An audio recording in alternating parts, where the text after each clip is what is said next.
Awesome. JV Crum, welcome to the podcast, brother. It is an absolute honor to have you.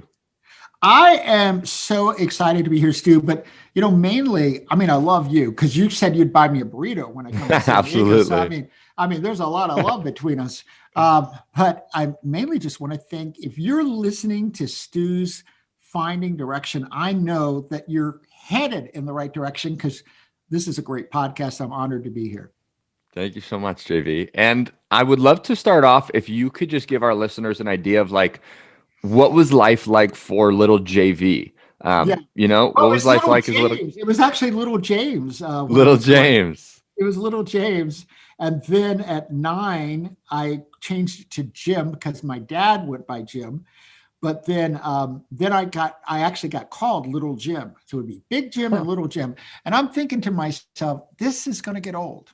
I don't think I'm going to like this as an adult, right? Yeah. And so at 17, I went off to college, and my grandfather, who died before I was born, but went by, I'm the third.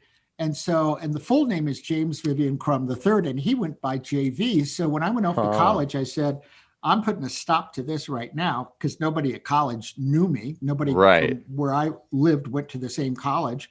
And I changed my name to JV, and my parents wouldn't call me JV. So it took me 4 years, and I finally just had to pretend like they weren't talking. And then if they called you Jim. Yeah. So I just would act like nothing happened. and eventually they called me JV. It took 4 years though. That's crazy. Awesome. It's crazy. But little James, I think the most significant moment, I grew up in this little town of 200 or 300 people, and everybody was basically poor. Because I don't know if you've never lived in a little country town, one thing about little country towns is everybody's poor. It's kind of why they're living in the little country town. But I grew up on a 4x5 mile lake, which was amazing. I was just talking to someone who just became a client right before this. Yeah. And I said, we were so poor. I never had a rod and reel to go out on the dock. I only had cane poles with little hooks that I put worms on to catch my bass and brim. Yeah. Yeah. And you caught some. And yes, whenever I would catch fish, that's actually what we would eat that night. So I'd go out on the dock and I'd catch us, dinner. But at 5, I had already figured out, I couldn't figure this out, Stu. My parents were really smart. I grew up in a household where they read a book a week, and they were both very smart. My mom almost had her PhD when she got married to my dad, and that was kind of unusual at that period of time. But when we went to the grocery store, I had been it was a very strict conservative family. Yeah. And I had been very strictly taught not to ask for a candy bar because my mom thought probably nobody would pay any attention. They would just think she was, saying, no, you can't have it. But she thought if she said no, everybody in the store would know we were poor. And she didn't want that to happen. Oh. So at 5, one day, Buddha was under the lotus tree, but I was standing next to the kumquat tree. And I had this awareness. I said, when we're little kids, I teach people to be millionaires and millionaires to make millions more. It requires a childhood innocence a lot of times because as adults, we have amassed all these beliefs and ideas about what we can't do or what reality really is. When the truth is, reality is very malleable depending on how we choose to look at it. And so I said to myself, well, what's the solution to my getting the candy bar? And I said, I know, I'll grow up and be a millionaire. And I literally ran into the house and told both of my parents as if I had discovered water. And my mother shook her fingers at me. She says, don't you tell anybody. Now, fortunately, being a 5-year-old kid who was pretty aggressive and, I was an alpha from day one. I literally went around town knocking on doors, telling everybody, when I grow up, I'm going to be a millionaire. No, I told everybody. I love that.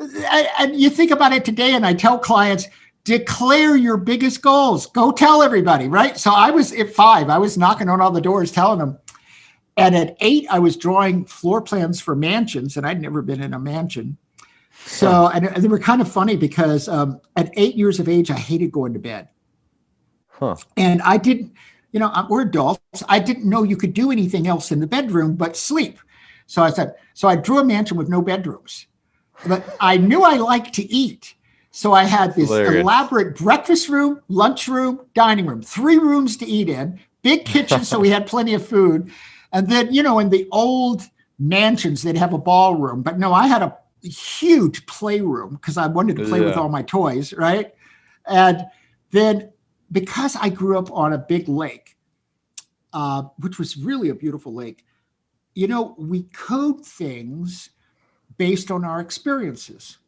So I coded that poor people had to live on lakes, but rich people had pools because nobody had a pool, right? Why would they have a pool when you have a 4 by 5 mile lake? Yeah. So I had like this Olympic sized pool with all these cabanas. And so I was going to eat, play, and go to the pool. That was all I needed. Life would be made. That would be it. Life would be good.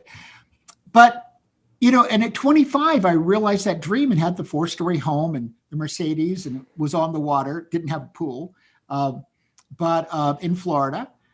And people go, oh my God, you became a millionaire really young. And I said, I was working on it for 20 years. Yeah. Because the biggest deal in achieving wealth or finding your purpose or, getting clear about where you want to in life is that you start working on it. Yeah. Because all of finding direction is not an external thing. You may try different careers. You may go to college and take different, I had 3 different majors, and then I got graduate degrees in 3 different areas. Yeah. Right. So JV, go ahead. Let's say we jump back for a sec. One thing that you said that I think is extraordinarily interesting is that you're saying we kind of need to tap back into that like inner child curiosity of our innocence and the innocent state in which anything is possible. Because when you were 5 years old, Stu, you could be a king, you could own an island, you could be a superhero. Oh yeah. Yeah. So how does someone, because like I think one thing that shows up for people sometimes is you are going through college or you graduate and you kind of tap into this ideology that, there's a safe path and I'm going to go this way. Yeah. And I'm not even going to tap into or explore this other idea of I could do something that really lights me up. How do people start to rebuild that sort of belief that, hey, I can really create this reality that I want? That's such a great question. I think the best way to tap into it, Stu, is to tap into the wonderment, the magic of life. And start with a question, and you've heard this question before, if anything were possible. If anything were possible, what would I really want? Who would I want as my partner? What would I love to be doing? Who would I want to, because whether you take a career path or you start a business, everything it's pretty simple. What I teach my entrepreneurs is there's only 3 questions they have to answer about their business model, especially if you're getting up to, on 5 or 6 and want to get up to 7 figures. Who's the market you really want to work with? That number one market. What's their number one problem? And what's the number one solution you want to be providing? Well, whether you own the company, you work in the company, basically those same 3 questions apply to you. It's like, well, who do I really want to be working with? And, if I could solve any problem, that in the morning I'd get up and I just feel joy that I got to go solve that problem. Because the truth is, all of us are going to spend all day long solving some problem. And the sad thing is that most people spend their life solving a problem they aren't even interested in. Right? Because they go, well, this job pays $70,000 and the other one pays $60,000. Yes, I'd be in joyful bliss at 60, but I'll take the 10,000 more. Right? In a way, we sell ourselves out. And I'm here to tell you, if you take that $60,000 job and you go, I'd rather have the 10. No. The 60 is going to lead you to a blissful direction. Yeah. And where are you going to perform at your highest?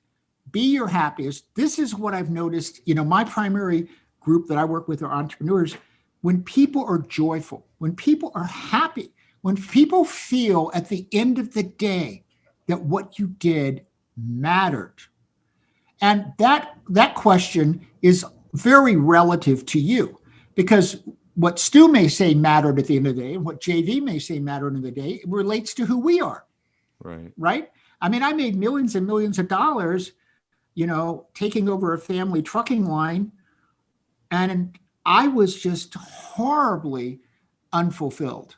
I mean, I had a beautiful home, all the European cars. I went through them all. The only one I haven't had that I want is a Bentley. That's the only one. I had everything else, lots of Mercedes. But I wasn't fulfilled because I didn't really feel that what I did mattered. And what I had to come home to is that even though Conscious Millionaire is about this conscious path of making a difference and becoming, financially successful, is that at its core, I'm in the human potential business. I love right? that. Because my purpose is to awaken and empower people so that they can live their best life possible, make their biggest difference possible, and achieve their greatest wealth possible. Those are the people I work with, and those are the people that excite me. That's human potential. I'm waking people up. I'm empowering them. Because if you want to take your life and your career to another level, you've got to wake up. And what you've got to wake up to is, who am I, and how do I want to show up? Yeah. What is living at my best life? What does that mean for me? It's entirely personal. What is the difference I want to be making with my life? So if you choose your career or your direction based on making a difference for other people, I can tell you that's the path for finding joy. Because it took me a long time to figure that out, because I knew, well, what I was doing got me, a very nice lifestyle, but I'm miserable. Yeah. And I decided at some point, this very nice lifestyle wasn't worth being miserable. But I didn't really want to give up the very nice lifestyle. I just wanted I wanted to find a way to be happy and joyful. And that all came when I started asking, who is it I really want to help? Yeah. What's the difference I really want to make in their life? And that's where I think you find the direction. Yeah, I love that. And I think one thing that's interesting too, that it's like, as we kind of talk about allowing yourself to tap into what do you really want to do and building sort of that belief system back into you, I think one of the most critical parts of that as well is like surrounding yourself with people that have that similar type of belief system. Because I mean, you grew up in a place where maybe your mom and dad didn't say you could do anything. And it's like, if that's what you're constantly being reinforced, or you're surrounding yourself with people that don't love what they do, you just start to build this belief that, well, that's just kind of what everybody does. But if you surround yourself with people that go, no, we're dreamers, we're doing it, we're building this life that we can create, because like you said, reality is malleable, right? Like, we can create this. If you get around enough of those people, eventually something's going to click in you that goes, wow, like I really can do something that lights me up. I can pick the $60,000 career versus the 70, and I'll be happier there. And that's okay, because the goal is not to chase money. And here's the magic of it. If you chose the 61 and it resonates in your heart or your soul, you really feel like, oh, I'm so excited. That's the path that's going to be the accelerator path for you. You're actually going to accelerate, because I can tell you, if you're doing something you don't enjoy, you're not excited to get up in the morning and do it. You don't want to do it. Yep. Right? Yeah. But if you're doing something, put in the extra effort. Yes. So if you're in the career path, don't you think you're going to perform at a higher level, which is going to advance you, and you're going to get the promotions? Exactly. And all of a sudden you're at 150,000, and by golly, you got to do something that you wanted to do. Life is shorter than we realize. And I think this last year of COVID has, impacted all of us. And I've spent a lot more time alone and at home, right? I can say that. But it made me more aware of what I wanted to do. And like, all my programs this year are, including my VIP clients that people pay me $50,000, $100,000, are all focused on transformation. And I'm asking people, what's the transformation you want? Who do you want to become? And then I help them shift the interior, and then I help them change their strategies so they can put it into action. But I go, if you don't really want to transform, that's not really what you want to do, then I'm not the right person for you to work with. Because I want people who want to step up. They want to make a big impact. I call it, do you want to stay in the little ripple pond, or do you want to make a big wave with your life? Yeah. Right. And we all can make a big wave. Truly. We all can make a big wave. It's just defining, well, what's a big wave for you? But it all comes back to that simple thing of who do I want to help and how do I want to help them? Right. Love it. Okay. So let's say then, and you touched on this a little bit, and we talked about this a little bit before recording, but I'm curious to dive into your path as you sort of went into college. And you were talking about it earlier. You were trying, tasting, doing so many different things. I'm curious if you could just touch on what was that process going into college for you, and then coming out, ultimately having so many different ways. It's very interesting. I talk a lot about inspired thought. And when I was 5, I also decided I'd become a doctor. And part of the reason I decided I became a doctor is I had an aunt and uncle who were doctors, and they were the wealthiest people in the family. They actually had money. And they took cruises when nobody took cruises, and they flew to Europe, and they were always, I'm going, that's the life for me. And I was very interested in science. So it wasn't just hollow. I did all the science fair projects and all of that growing up. So I went to Wake Forest, and it was an honors program. So I didn't have to do the first 2 years of requirements. I could just jump in. And that was really good in my case, because I jumped in and I just did pre-med my whole first year. So I pretty much knocked out most of pre-med. And I had an intuition and inspired thought. When I went to physics and chemistry, I knew what was going on in the laboratory. And it's because I was a numbers guy. I was smart, so I could go to biology lab and do well, but I knew I had no idea what was going on. It's like I don't really get this experiment we're doing today, but I could do it, but I'm going, something's off. And I made one of the most important early decisions of my life. I said, I love science. I thought I was going to be a doctor, but I remember the day, I said, I don't think this is what I should be doing, because if I can't intuitively get the biology lab, I'm not going to feel somebody and go, oh, that's a tumor. Right. It's just, it didn't come to me in that way. And then the next journey, the second year, is I thought I'd go to seminary, because I was very interested in spirituality and things like that. Right. And one day I realized I wasn't going to seminary. And that was the second big intuitive. And I'm telling you about this because these are the inklings, there are intuitions you're going to have about your own career. And I can tell you exactly what I said to myself. I said, and I had no basis for this, mind you. I said, my definition of God is just going to get bigger than will fit into this box. And it did, a lot bigger. I mean, I've lived in a Buddhist monastery. I have a much bigger spiritual view than was going to fit into. I had to fit into some religion's belief system. So that just wasn't going to work for me. And so then I defaulted into psychology. And when I looked back at the end of, undergrad, I said, well, this is interesting. Medicine, seminary, psychology are all helping professions. So there's a pattern here. And somehow I actually want to help people with something that relates to them being healthier, or them, being more dynamic, or feeling more spiritually connected, or being more whole. And so that kind of set a trend for me when I look back and I said, well, what's the bigger picture here? Right. And so if you're looking at your careers, and maybe you've had this position, and then you go to a different company, you have another position, and they might be different positions, but ultimately start asking yourself, well, what's the trend line? What is this really all about? What is it I really want to be doing? And then be grateful that you've had these experiences that have given you reference points and learnings. So you go, oh, right? Because I love marketing now, but let me tell you, understanding how to do the lab work, the scientific process, is very much what marketing is about. Right. It's a scientific process. Yeah. I'm curious, what was it like for you as that intuitive sort of voice came to you and said, this isn't what I want to do? What was that process like? Was it like, oh, okay, well, I'm just going to do this? Or was it kind of an internal battle of, well, but I know this might be the safe route, and like, was there tension there, or was just, you just flew? No, that's interesting. And that's been true all my life. Thank you for asking that. Nobody's ever asked that. There was no tension. I immediately went, this is the right decision. That's beautiful. It's like this weekend, I have a lease on a vehicle, because all of us lease vehicles, and it's up in March, but a vehicle that I want is not yet out yet. And it's the hybrid Rubicon Wrangler.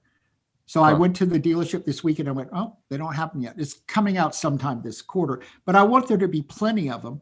So I had the inkling, call up the lease company and ask them, oh, can I extend it 3 months? I didn't know. Well, you know what they told me? They go, oh, you can extend it 6 months and we'll make it month to month on your side so you can turn it in anytime you want. And they said, why do you want to do this? I said, because the vehicle I want isn't out yet. They said, love that. You made all your payments. That's fine. And by the way, we're going to give you free mileage as well. No? So then, not being the dumbest kid on the block, I said, did you want to lower the payment as well? He said, no, but you get free mileage. You get free mileage.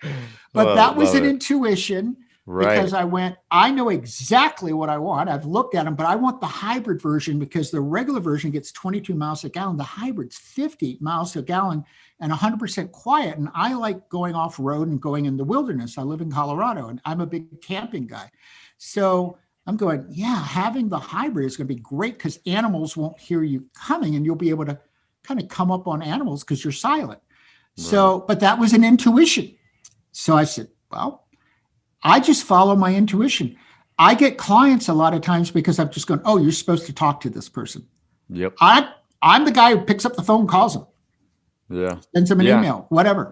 It's interesting that just to hear you say that, because I feel like I've had a very similar approach in my life, is just being very in tune with that intuitive voice and allowing it to guide me rather than when it comes. I think sometimes people may have a tendency to hear that intuitive voice and go, no, and kind of fight it, have a little bit of tension there. But I think really what's beautiful and a lot of people that live unbelievable lives like yourself is when that intuitive voice comes, you just go, okay, let me just listen. Let me be guided. Let me follow this.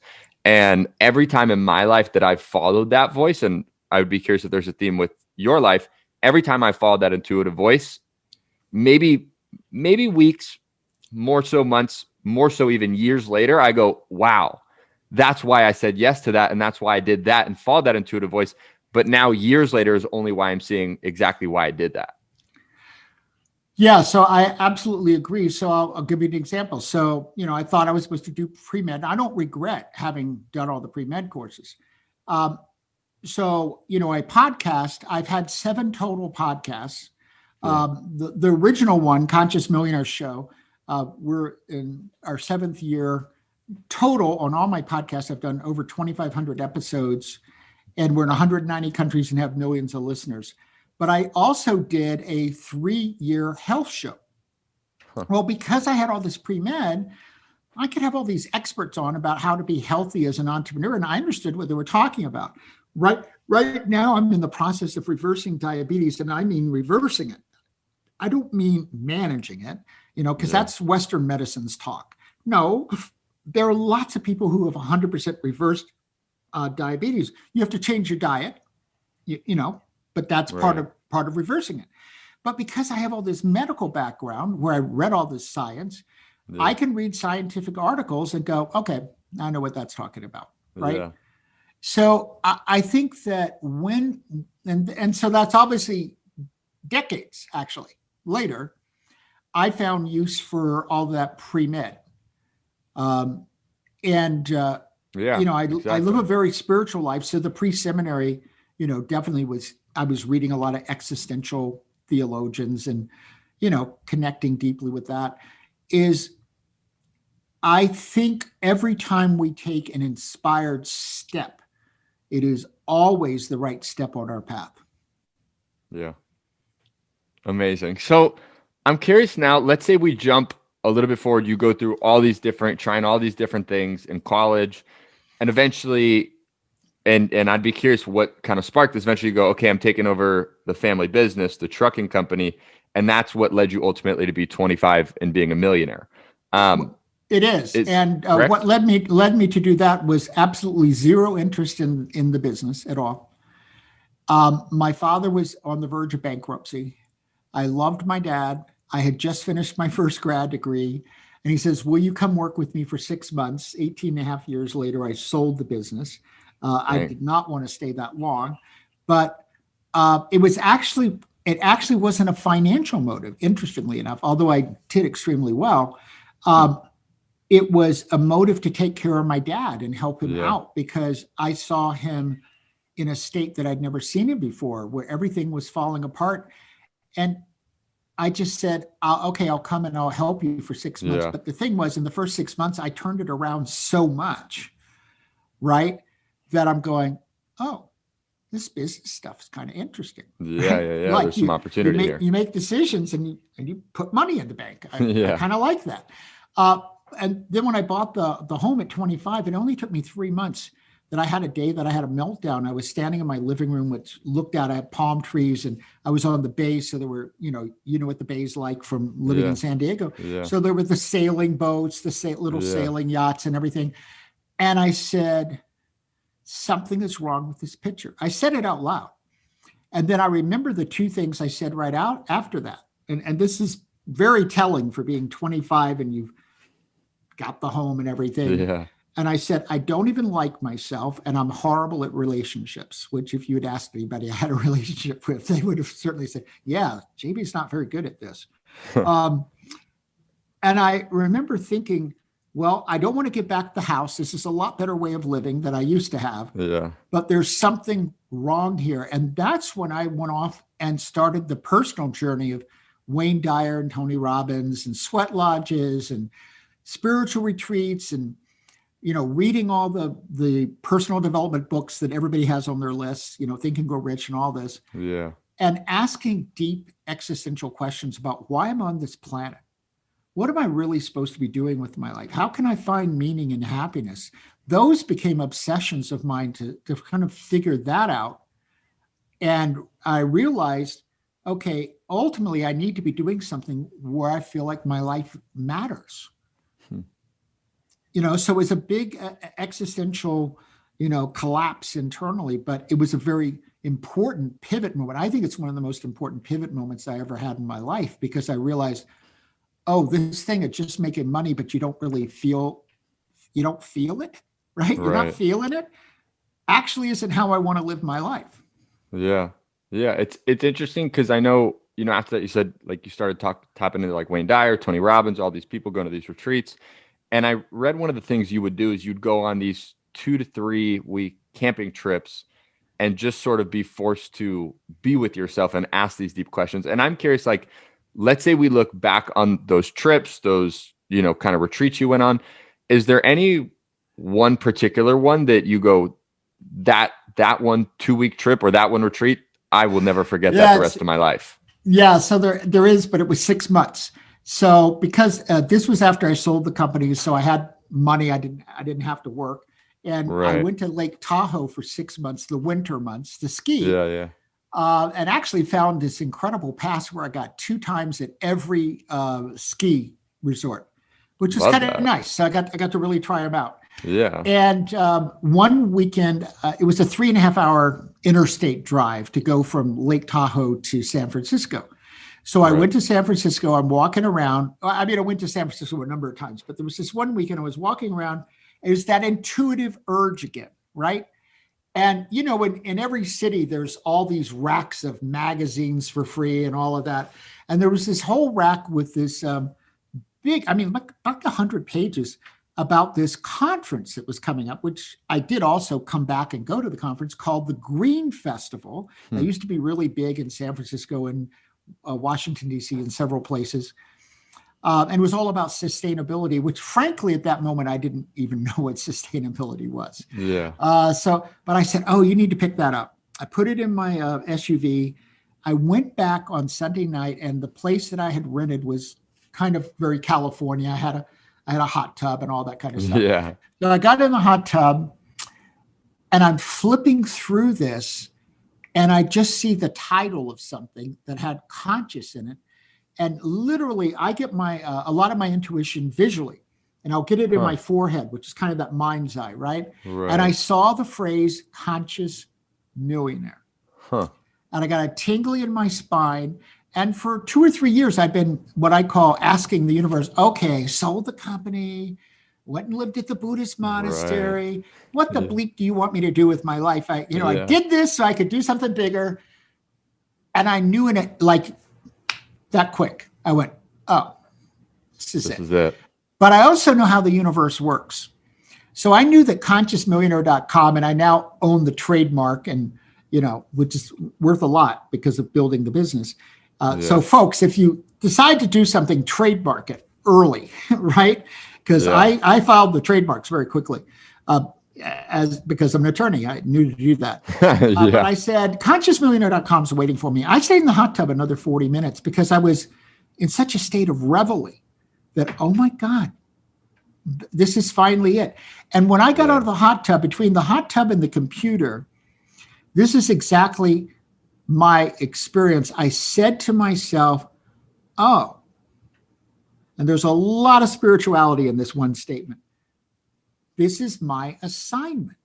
Yeah. And there was a very big awareness that I could say yes or no, but if I said no, somebody else was going to get the assignment. I thought, no, this sounds, I don't know what Conscious Millionaire is, but it sounds really cool. I'm in. And then 6 months later, in the same kind of experience, I got Conscious World, which I also have the trademarks on. And that's my nonprofit, working with youth. But I listened. And so there's a lot in that story, because for 2 or 3 years, I'm like going out saying, okay, universe, I'm ready. Right. But the universe is saying nothing back.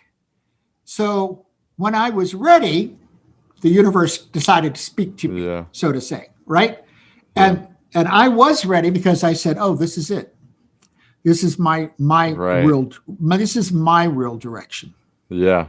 Yeah. I can relate to that a ton as well, where it's like, if you're searching and you're searching and you're searching, different things are going to come across your plate, and your intuition again is going to go, kind of like it. It's okay. But then when you find that thing, it's like goosebumps throughout your entire body. Right. It's just instant. And in a second. Yeah. It's not, oh, I got to think about this. Maybe it is. It's like, it's like, boom, this is it. Or like, well, could you give me another option? Like, this one's good, but I'd like a few options. And I want to think about it. No, none of that. Exactly. None of that. It was immediate. Yeah. It was like, oh, wow, this is what you're going to do with your life.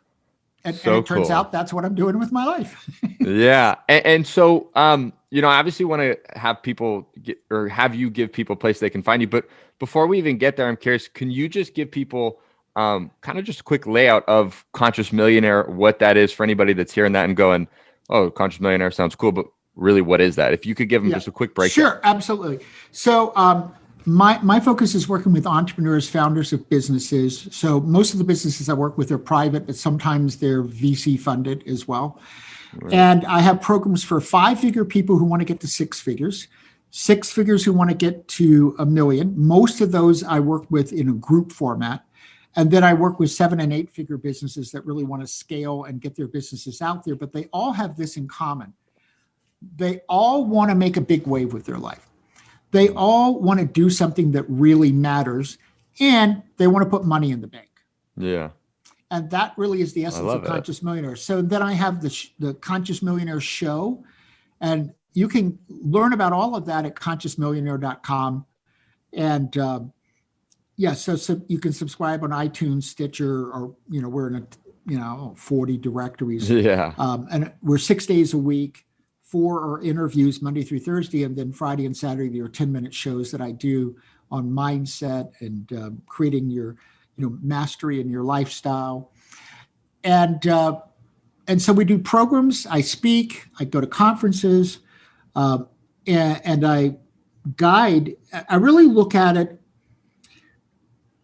as being a business coach and a spiritual guide put together, because everybody who really resonates with me, they want to take the spiritual journey. They get that there's something deep about what they're doing. I never work with people who just go, oh, I just want a new marketing plan. I'm going, okay, I could do that, but I'm not doing it. Right. Because I want to spend my time and energy building a huge momentum. I have millions of listeners, and I assume that they're listening because this is what we talk about. We talk about how do you make an impact? How do you make a real difference with your life? And by golly, you put money in the bank as well. Yeah. And there are a lot of people focused on making the difference, but don't know how to put the money in the bank. So that's one group of people.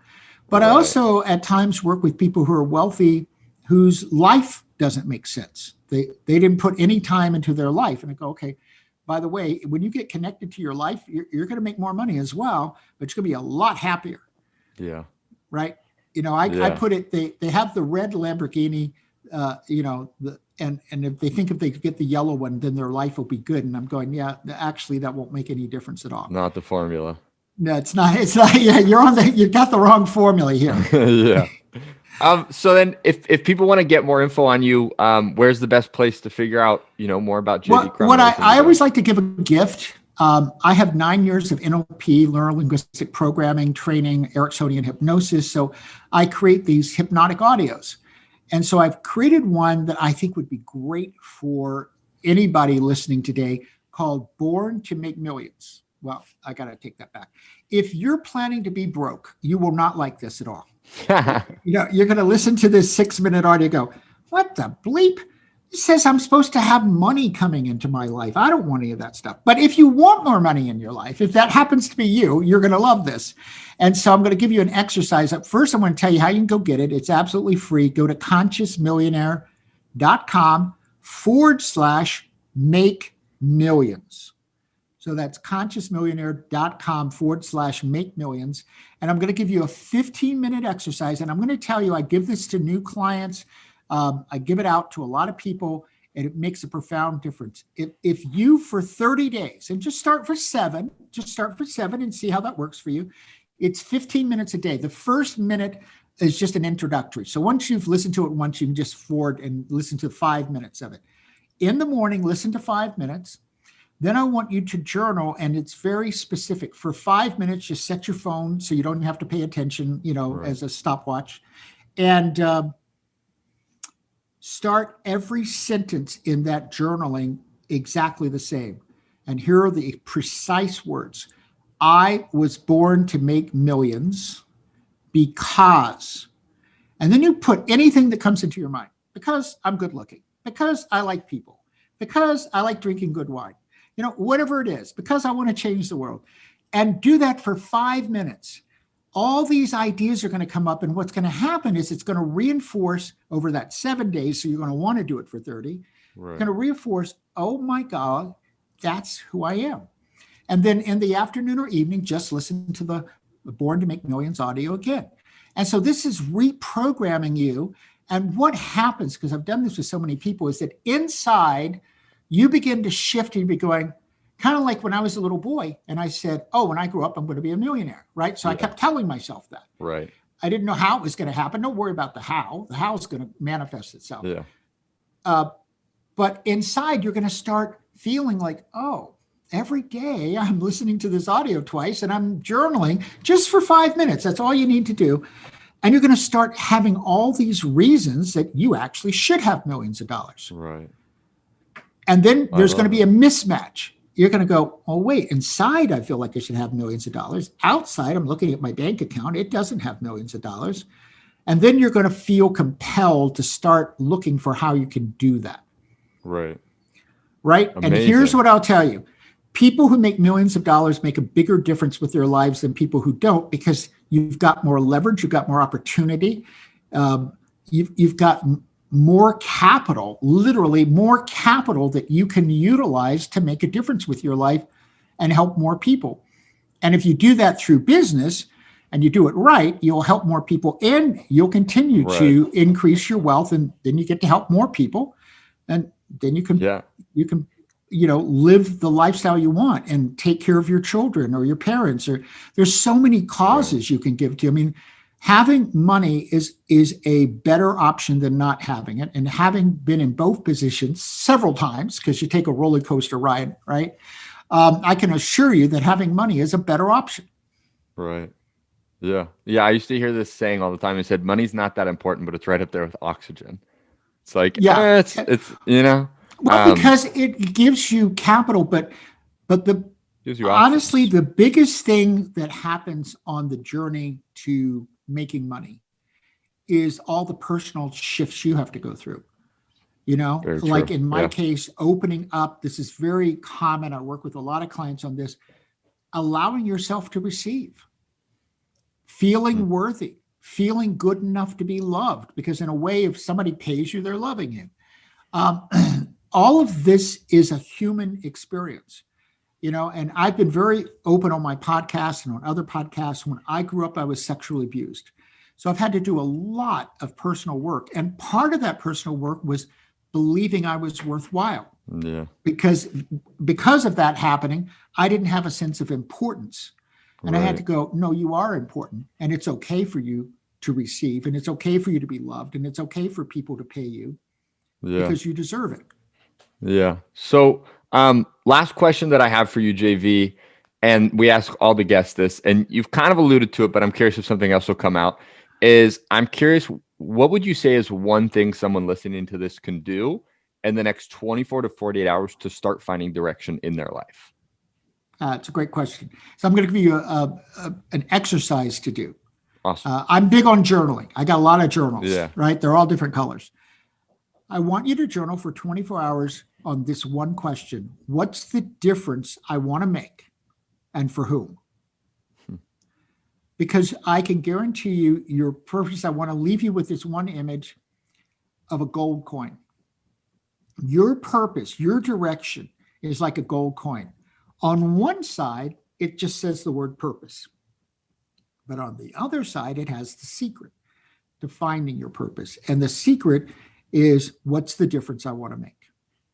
And that's either for someone or something, but it's outside of yourself. You may want to make a difference for the environment, for water, for animals, or it might be a person or an organization, but it's always based on finding your difference. So if you'll just journal for 24 hours and notice what jumps out at you, because you'll have multiple ideas, but then something will be more energized than the others. Kind of like, Stu, what you and I have been talking about, that inspired thought.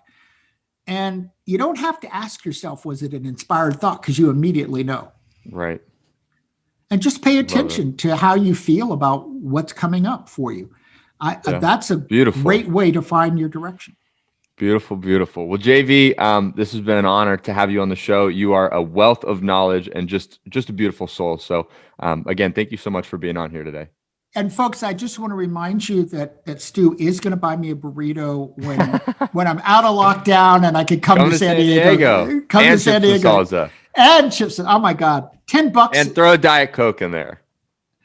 Well, we've gotten rid of the sodas, but so I'll iced tea. Iced tea, unsweetened iced tea or water. That's pretty much all I drink. Listen, Stu, it's my honor to be here. And I just want to thank you if you're listening and tell you you're in the right place with finding direction. And I'd love for you to come over and listen to the Conscious Millionaire Show. We've got good material as well. But Stu, thank you so much for the honor of being on your show. Absolutely. Thank you.